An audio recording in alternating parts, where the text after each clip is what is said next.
Hello भाई लोग, क्या हाल चाल? सब बढ़िया। मेरा नाम राजीव सिन्हा है और आप सभी दोस्तों का एग्जाम पैक एकेडमी पर बहुत स्वागत है। आज से हम लोग एंशियंट हिस्ट्री की शुरुआत करने वाले हैं। एंशियंट हिस्ट्री का लगातार क्लास चलेगा और सबसे पहले आज की क्लास हम लोग हड़प्पा सभ्यता को समझेंगे कि इसकी खोज कैसे हुई, है ना। इस सभ्यता को के ऊपर कैसे प्रकाश डाला गया।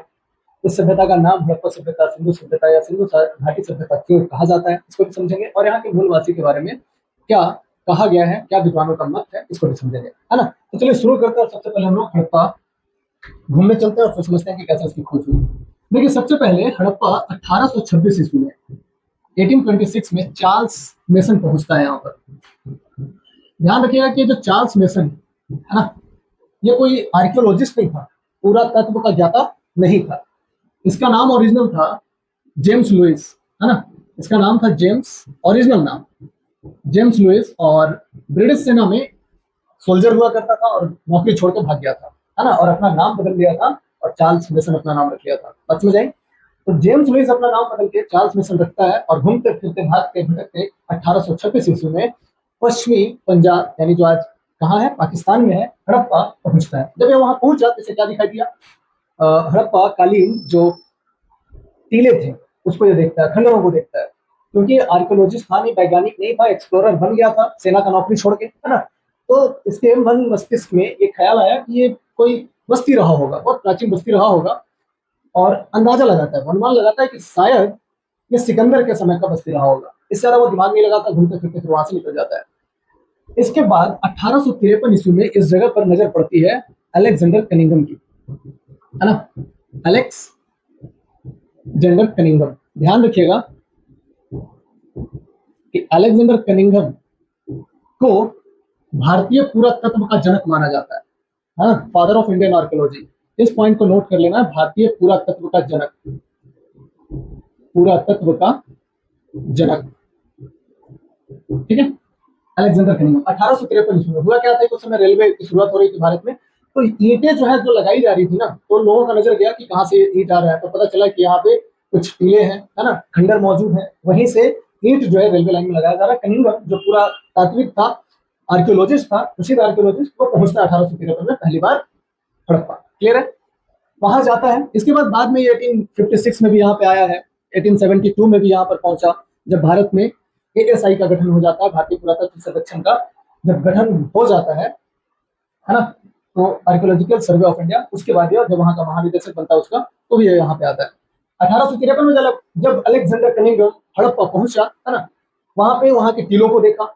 उसके बाद स्थानीय लोगों से उसने बात की। जब स्थानीय लोगों से बात की तब वहां पे उसे एक कहानी, जो स्थानीय कथा थी, वह सुनाई जाती है कनिंघम को, वहां के वासियों के द्वारा, वहां के लोगों के द्वारा। और उस कहानी में कहा जाता है, अलेक्जेंडर कनिंघम को बताया जाता है गांव वालों के द्वारा, स्थानीय लोगों के द्वारा, कि प्राचीन समय में करीब 1000 साल पहले, है ना, 1000 साल पहले यहाँ पर एक राजा हुआ करता था और उस राजा का नाम था हरपाल। ठीक है, हरपाल नामक एक राजा हुआ करता था। राजा बड़ा दुष्ट था, भोगी था, विलासी था, एक से अधिक पत्नियों को रखता था, है ना। जिस कारण से देवता नाराज हो गए, है ना, और उसकी दुष्टता की सजा उसे मिलती है। और यह जो प्राचीन शहर है, 1000 साल पुराना, यहाँ पर जो बस्ती था या नगर था, शहर था, है ना, वह उसको नष्ट कर दिया जाता है। यानी दैवीय प्रकोप की वजह से यह नष्ट हो जाता है, हरपाल की दुष्टता के कारण। यह कहानी सुनाई जाती है वहां के निवासियों के द्वारा कनिंघम। बात समझ आई? कनिंघम वहां से चला आता है वापस, 1856 में भी जाता है ना। और वहां से कुछ पुरातात्विक वस्तुओं को इकट्ठा करता है, मोहरे वगैरह जो मिलती है उसको इकट्ठा करता है और वापस आता है और उसका काल निर्धारण की वह कोशिश करता है। हालांकि वह फेल हो जाता है और ठीक ठीक पता नहीं लगा पाता कि ये मोहरे या जो पुरातात्विक वस्तुएं हैं वह किस कालखंड की रही होगी। इसके बाद होता क्या है कि 1861 ईस्वी में एएसआई का गठन होता है, आर्कियोलॉजिकल सर्वे ऑफ इंडिया, है ना, भारतीय पुरातत्व सर्वेक्षण। इसका गठन होता है 1861 में और इसका पहला महानिदेशक अलेक्जेंडर कनिंघम बनता है ना। हालांकि ध्यान रखना है कि अलेक्जेंडर कनिंघम को कोई सर्वे करने का काम नहीं सौंपा गया था कि हड़प्पाई स्थलों की खोज की जाए, बल्कि इसे पुरातात्विक स्थलों का सर्वे करने का काम सौंपा गया था, है ना। तो वह बौद्ध बिहार वगैरह को ढूंढ रहा था, ढूंढते ढूंढते उसे पता चला था कि यहाँ पर एक स्थल है। ठीक है, 1861 में एएसआई का गठन होता है, पहला महानिदेशक अलेक्जेंडर कनिंघम बनता है और उसके बाद फिर वो 1872 में यहाँ पहुंचता है। हालांकि तब तक जो पुरातात्विक वस्तुओं को लेके जाता है अपने साथ, उसका कोई काल निर्धारण नहीं कर पाता। बात समझ आ रही? तब सामान्य तौर पर यह एक थ्योरी बनाता है कि जो वहां के स्थानीय लोगों द्वारा जो कथा सुनाई गई थी, है ना, उसी को यह मान लेता है कि 1000 साल पहले यहाँ पे कोई बस्ती रहा होगा, है ना, और किसी दैवीय प्रकोप की वजह से बस्ती नष्ट हो गया होगा। यहाँ तक बात समझ आई। और जो वस्तुएं लेकर आया था उससे वह मान लेता है कि ये जो वस्तुएं हैं ये कहीं बाहर से यहाँ मंगाई गई होंगी। इससे ज्यादा दिमाग कनिंघम नहीं लगाता। अगर सोचिए कि अलेक्जेंडर कनिंघम पहले दिमाग लगा लिया होता तो शायद हड़प्पा की खोज 1853 में ही हो गई होती, लेकिन ऐसा नहीं हो पाता है क्योंकि अलेक्जेंडर कनिंघम ज्यादा सोचता नहीं। ठीक है, इसके बहुत बाद में हुआ क्या कि 1921 ईस्वी में 1921 ईस्वी में एएसआई के एक महानिदेशक हुए जिनका नाम था जॉन मार्शल। जॉन मार्शल, है ना, और जॉन मार्शल के निर्देश पर, इन्हीं के निर्देश पर दयाराम साहनी के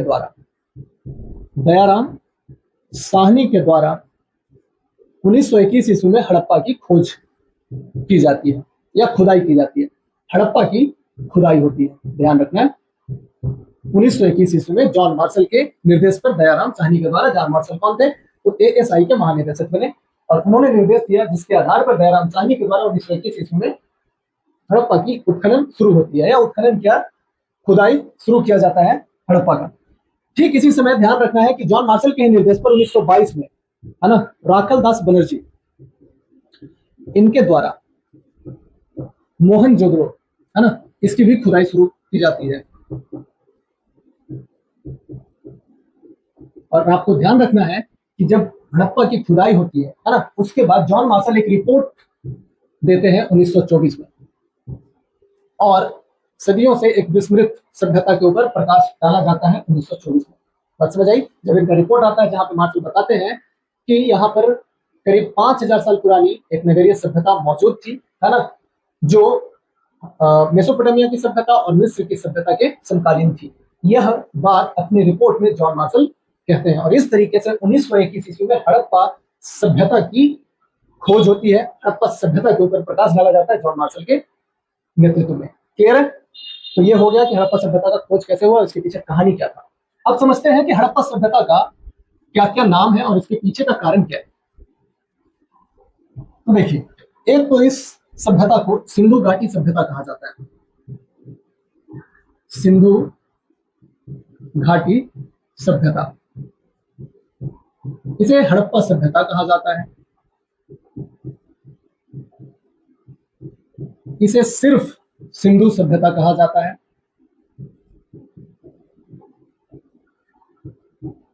और सिंधु सरस्वती सभ्यता भी इसको कहा जाता है अथवा सिर्फ सरस्वती सभ्यता भी कहा जाता है। समझते हैं? देखिए, सिंधु सभ्यता, सिंधु घाटी सभ्यता क्यों कहा जाता है? क्योंकि जब हड़प्पा की खुदाई हुई उसके बाद अधिकांश स्थल जो है सिंधु नदी या उसकी सहायक नदियों के तट पर या उसके किनारे प्राप्त हुए पाए गए, इसलिए इस सभ्यता को सिंधु घाटी सभ्यता कहा जाता है। बात क्लियर? हड़प्पा सभ्यता का नाम क्यों पड़ा? क्योंकि सबसे पहले हड़प्पा की खोज हुई थी और पुरातत्व विज्ञान में माना जाता है या मान्यता है कि जिस स्थल की खोज पहले हो जाती है उसी स्थल के नाम पर पूरी सभ्यता का नाम रख दिया जाता है, इसलिए हड़प्पा सभ्यता भी कहा जाता है। सिंधु सभ्यता क्यों? क्योंकि देखिए, आजादी के बाद बहुत सारे स्थल जो है पाकिस्तान में चले गए और जो भारत में पाए गए, है ना, वह सिंधु और उसकी सहायक नदियों के किनारे ना होकर अन्य नदियों या उनकी सहायक नदियों के किनारे पाए गए, इसलिए इस सभ्यता को सिर्फ सिंधु सभ्यता कहा जाता है। सिंधु सरस्वती सभ्यता, कुछ विद्वानों का मानना है कि सिंधु सभ्यता जो है या फिर इस सभ्यता के जो स्थल थे, है ना, वह सरस्वती और उसकी सहायक नदियों के किनारे प्राप्त हुए हैं, जिस कारण से इसे सिंधु सरस्वती अथवा सिर्फ सरस्वती सभ्यता भी विद्वानों के द्वारा कहा जाता है। पूरा क्लियर हुआ? अब समझते हैं कि यहाँ के मूलवासियों के बारे में क्या कहा जाता है। तो देखिए, माना जाता है कि यहाँ के मूलवासी जो है द्रविड़। अब हम समझते हैं कि द्रविड़ साउथ इंडिया में, कहाँ है? South India. यहां तक बात समझ आई? अब देखिए, पहली बात यह समझना है कि अगर द्रविड़ यहाँ के निर्माता थे, इस सभ्यता के जन्मदाता अगर द्रविड़ थे, तो द्रविड़ साउथ इंडिया में रहते हैं और हड़प्पा सभ्यता को जब हम डिटेल में आगे पढ़ेंगे तो हमें वहां पे देखने को मिलेगा कि हड़प्पा सभ्यता के लोगों के द्वारा शवों को यानी डेड बॉडीज को दफनाया जाता था। क्लियर है? जबकि साउथ इंडिया में द्रविड़ ऐसा नहीं करते। दूसरी बात, हड़प्पा सभ्यता का कोई भी साक्ष्य या कोई भी स्थल, है ना, जो पुरातात्विक स्थल है, वह साउथ इंडिया से आज तक प्राप्त नहीं हुआ है। दो बातें समझ आ गई? तो द्रविड़ माना जाता है विद्वानों के द्वारा। अगर एग्जाम में आपसे पूछ ले, है ना, तो वहां पे कॉन्ट्रडिक्शन की बात नहीं करनी है। द्रविड़ रहेगा ऑप्शन में, द्रविड़ लगा देना है। अगर भूमध्य सागरीय दिया हुआ है तो भूमध्य सागरीय भी कर लेना है कि यहाँ के निवासी, मूल निवासी भूमध्य सागरीय थे। ठीक है। अब एक और कहा जाता है कि यहाँ पे आर्य हैं। अब देखिए अलग अलग जो भाषा, अलग अलग जो वैज्ञानिक है, पुरातात्विक वैज्ञानिक अपना अलग अलग मत देते हैं। आर्य भी मानते हैं, द्रविड़ भी मानते हैं, भूमध्य सागरीय भी कहा जाता है, नाग भी कहा जाता है, दास को भी माना जाता है कि सभ्यता के निर्माता रहे होंगे, है ना। हम लोग मेनली द्रविड़ और आर्य को ही समझ लेते हैं। अब आर्य की अगर हम बात करें कि आर्य अगर इस सभ्यता के यानी कि हड़प्पा सभ्यता के जन्मदाता थे, तो सोचने वाली है कि ये वैदिक पीरियड का बात है। आर्यों की जो स्थिति है ना, वो 1500 ईसा पूर्व से पहले की नहीं है। ठीक है। जबकि यह सभ्यता 6000 ईसा पूर्व की है। बात समझ आई। दूसरी बात कि आर्य जो थे, है ना, अब इन आर्यों की बात करें, या जो वैदिक सभ्यता है या वैदिक पीरियड है, या ग्रामीण सभ्यता हुआ करती थी, या यह संस्कृति ग्रामीण थी, रूरल हुआ करता था। जबकि अगर हम हड़प्पा सभ्यता की बात करें तो यह अर्बन थी, है ना, नगरीय सभ्यता। तो फिर यहाँ पे कॉन्ट्रडिक्शन आता है कि आर्य नहीं ही होने चाहिए। तीसरी बात कि जब हम लेटर वैदिक की बात करेंगे तो यहां से लोहे का खोज हो जाता है, लोहे का ज्ञान आर्यों को हो जाती है।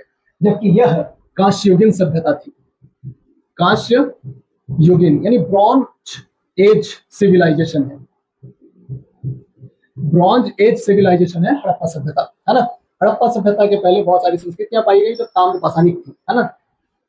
जैसे आहार संस्कृति है ना, जैसे जोरवे की संस्कृति जो महाराष्ट्र में है, तो ये ताम्र पाषाणिक थी। उसके बाद आता है कांस्ययुगीन, जहाँ पे तांबा और जिंक को मिला के कांस्य बनाया जाता है। तो कांस्ययुगीन सभ्यता थी हड़प्पा सभ्यता, जबकि आर्यों की सभ्यता ग्रामीण थी। यहाँ पे घोड़ा बहुत इंपॉर्टेंट हो जाता है आर्यों में, जबकि जब हम सिंधु सभ्यता की बात करेंगे वहां पे समझेंगे तो घोड़ा का साक्ष्य बहुत मुश्किल से प्राप्त हुआ है ना, और उसके ऊपर भी डिबेटेबल है। तो ये बातें थी कि क्या आर्य ही हड़प्पा सभ्यता के जन्मदाता थे। तो बात समझ आ गई कि ये 1500 बीसी पुरानी है, जबकि 6000 ईसा पूर्व की है ना, ग्रामीण थी, जबकि यह सभ्यता नगरीय थी। यहाँ लोहे का ज्ञान हो चुका था बाद में, यहाँ पे लोहे का ज्ञान नहीं हुआ था। क्लियर है। तो हमने समझा कैसे खोज हुई, इसका मूलवासी कौन थे, इसका नाम कैसे पड़ा, या अलग अलग नामों से सिंधु सभ्यता को क्यों जाना जाता है। तो इससे आगे की बातें हम लोग अगले क्लास में करेंगे। तब तक आप अपना ख्याल रखिएगा, खुश रहिएगा।